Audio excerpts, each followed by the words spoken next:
Let's wrap up today's or this week's lecture by going into how to position your brand now that you've selected a target market.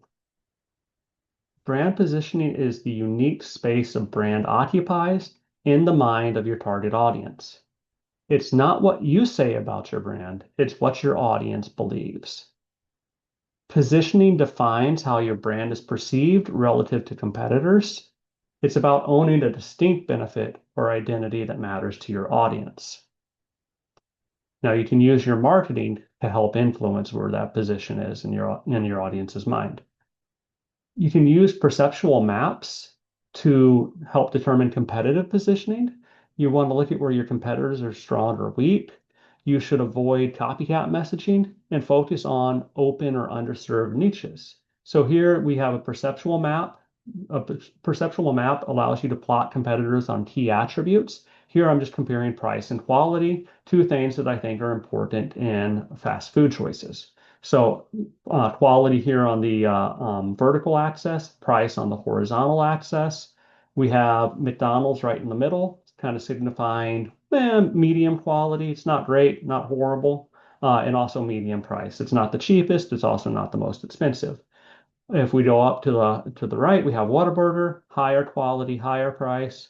And at the bottom here, we have In-N-Out because, well, that's just how I feel about In-N-Out. And that's my perceptual map of the thing. So Whataburger is the best, McDonald's in the middle, and In-N-Out is at the bottom in terms of quality. But also you see price, you see the price difference, right? So there could be some other areas up in the upper left quadrant here where it's kind of blank. Maybe somebody can be a little bit higher quality at a lower price.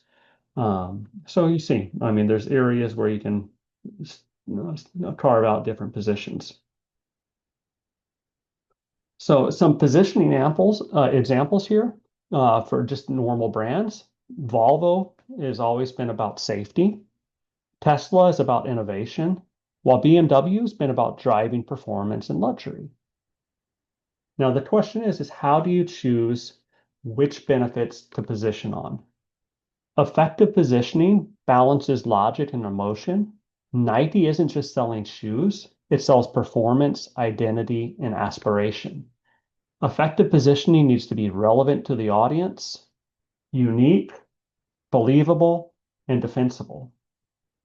There's different types of benefits you can offer. You can offer functional benefits like how well something works, emotional benefits like the joy and pride you get from driving a nice luxury car, I guess, or experiential benefits like this is going to be the most amazing car ride of your life, right? So there's different types of benefits that you can function on. And the cool thing is if we go back to the brand positioning or competitive positioning, we talked about having two different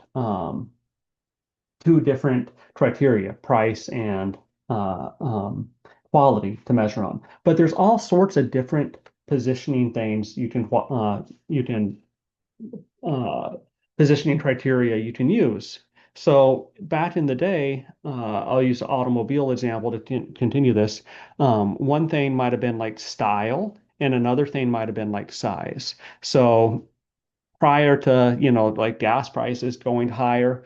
When I was driving, gas was started driving. I'll show you how old I am. Gas was like 90 cents a gallon. And back then, like with gas being 90 cents a gallon, we didn't worry about things like how much gas cost. So you had on one dimension size.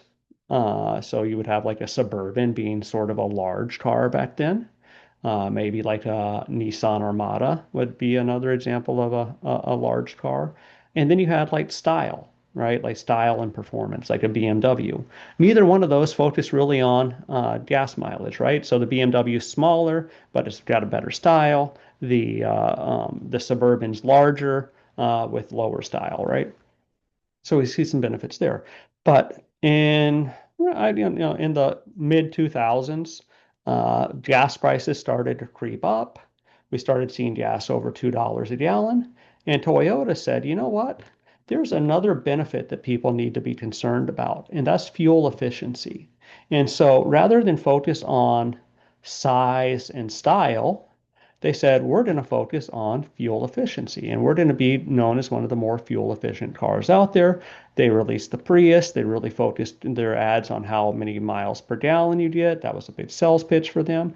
And not only for the Prius, but all of their smaller cars, they started talking about gas mileage. And again, this is just choosing something that's important to your audience. As gas prices got more expensive, the criterion of fuel efficiency became more important.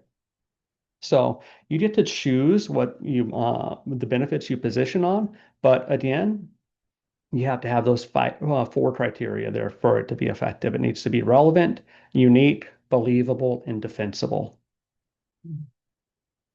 Finally, let's talk about some positioning examples for social media. Wendy's uses Twitter.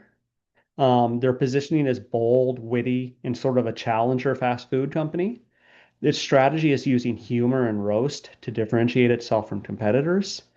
They get viral engagement and sort of a distinct tone for their brand from their work on Twitter. Glossier uses Instagram. It kind of positions itself as a beauty brand for real people.